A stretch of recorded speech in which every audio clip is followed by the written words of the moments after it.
Si berangkasawa yang mengajak orang lain kepada dunia, ada bagi orang yang ajaknya daripada pahala, saban lagi pahala siman yang diikutiakannya.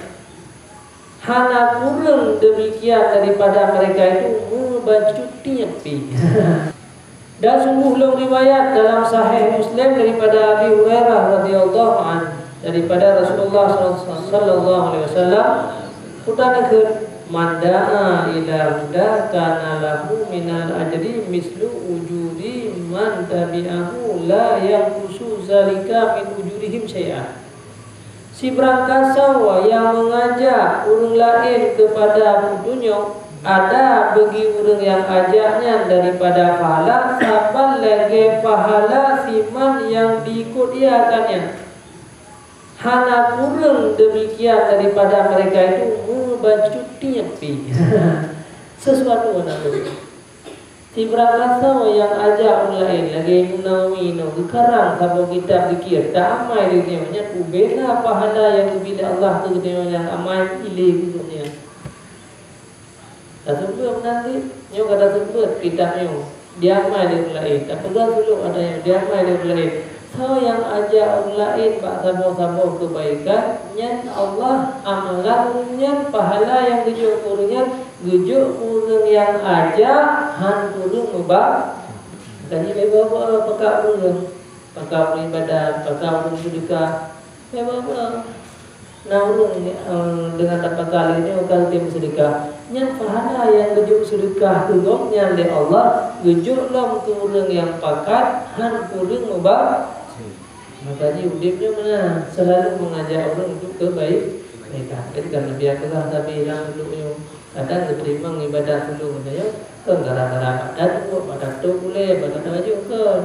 Nah orang yang nak tu sembahyang hami yang tu semua kira belakangnya yang hukum ke lagi yang cara buat ni menau penuh baik alahnya bangna dia sama hang patih aku bang tegah dan kana pahala gede amai lam yang gede yang pegang lelap pahala jadi berusaha digangkung nanti kalau ada pegang-pegang dengan biar he dimentung yang nanti menunggu tugas hanya menyampaikan kebaikan bahkan wajib pegang ya kebaikan walaupun buat yang makruh kebuat pegang yang makruh lagi ulur Wadegada asyhadu an la ilaha illallah hayya 'alas salat. Hayya salat paling umum. Hana paling liurada wajib dulurnya pegang. Hai yang hana paling makruh, yang sunat paling umum. Nya mi hana dak pegang yang hana gede buat nya dosa gede. Karena pegang hana dak didhe tentang agama amar ma'ruf nahi munkar. Jadi tu banyak makruh, tapi hana buah. Asal kita pegang, hai urung azan muazzin, menyahayalah salah paling nun, hayalah falah paling wiyah. Kali pegang kan je, gamai dengan ada pegangnya, lebih pahala dengan Allah. Itu kita pegang. Kenapa ada?